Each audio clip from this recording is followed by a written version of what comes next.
Hello guys, good morning, good morning. Kung nakita nyo guys, nawala na yung bahay ng aming kambing dyan banda kasi nilipat namin doon sa harapan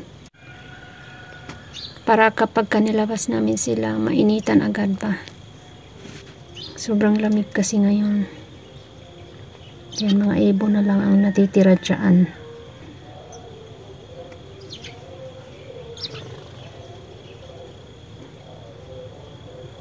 Ang daming ibon dito sa kanila.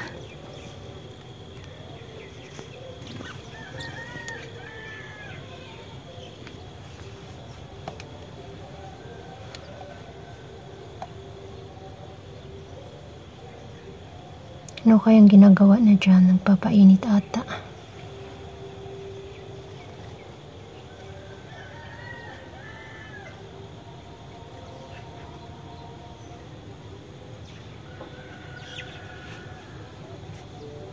So, ayan yung ating mga kambing, guys. Diyan namin sila nilipat. Ang ingay, guys. Pasensya na ang ingay.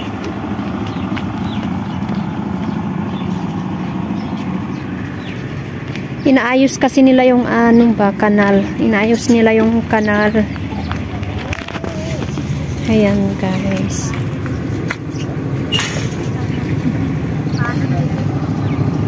Ayan, inayos nila yung kanal.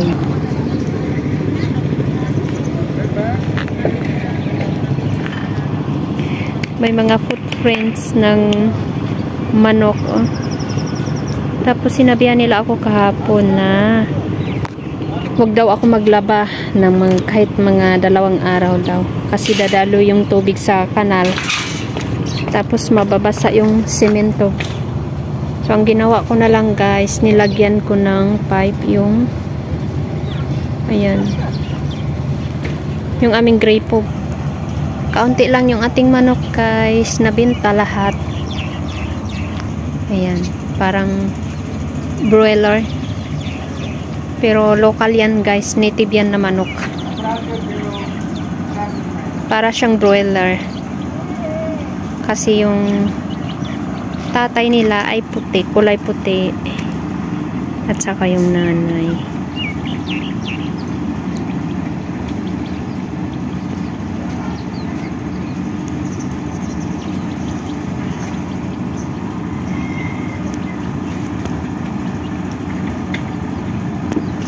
Nagpapainit din sila. Pati yung manok nilalamig din.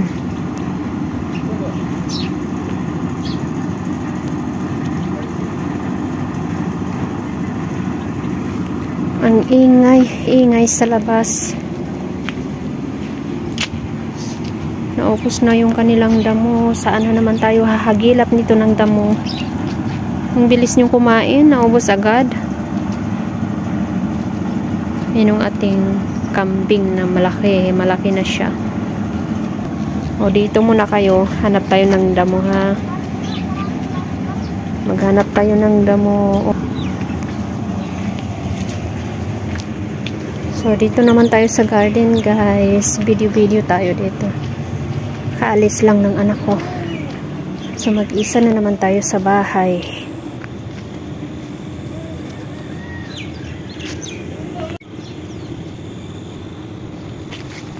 Dito din kasi guys malamig. Oh, hanggang ngayon hindi pa naiinitan dito banda. Oh. Kasi nilipat namin yung malaking drum dyan guys. Tinanggal namin yung maliit. Ang bilis kasi maubos kapag kayong maliit. Kaya pinalitan namin. Yan, yung tinanim namin na damo. Yan, para yan sa aming kambing. Pero kapag nagkapas kami ng damo, ang tagal bago tumubo. Yan, na-istorbo ko ata yung mga ibon na naghahanap ng pagkain. Yan, ayan yung ating mustasa. Iwan ko kung anong nangyari dito sa aming patatas guys. Babat ganito. Nalalanta siya yung dahon.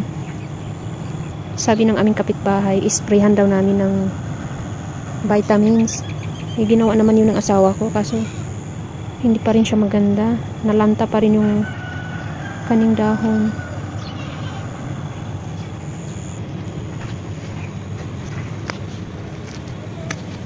Tingnan natin yung sa kabila. Yung patatas nila ang ganda ng kaniyang tubo. Saka dark green din yung kulay.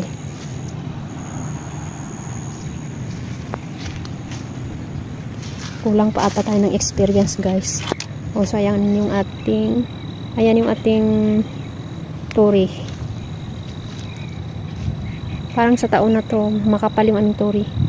Ayan, ang kapal niya. Saka sa bunga. Natumba na lang dahil sa bigat ng bunga. Hindi naman mahangin.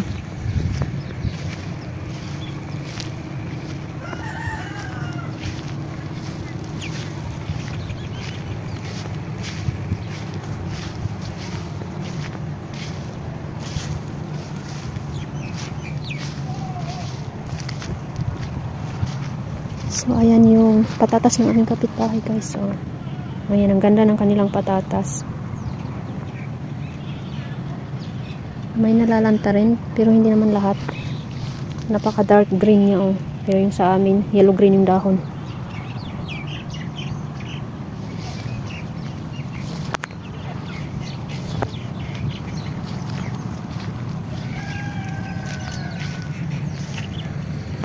Ayan, wala nang dahon yung mga kahoy. Naubos na namin yung mga dahon ng kanilang puno.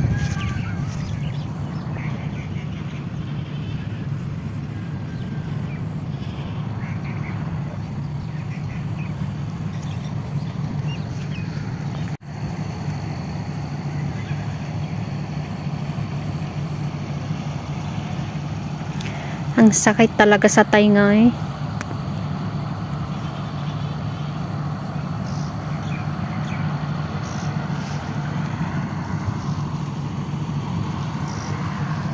Konti lang yung damo na tumubo dito sa aming garden. So wala tayong makuha.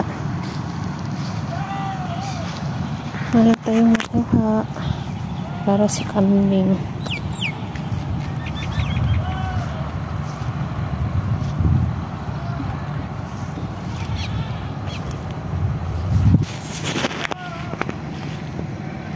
Nakatingin dito yung kapitbahay. Vlogger ni. Vlog. Nakangiti siya.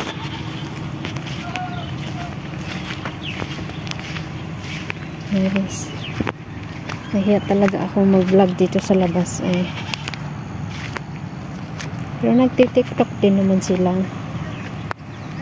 Kaso iba pa rin guys.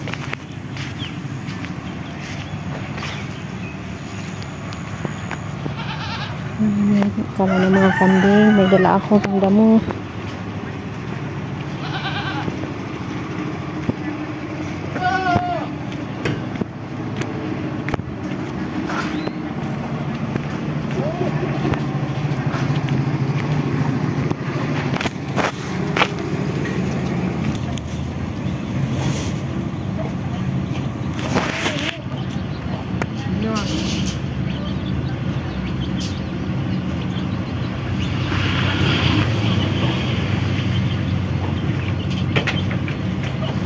Nag-aantay sila na bigyan ng pagkain. Ay, tingnan yung mga ibon, oh. Busy-busy yung mga ibon. Lipad lahat. Kaya pala ang bilis maubos. Pag nilagyan ko ng mais, ubos agad kasi pati ibon ang kain pala.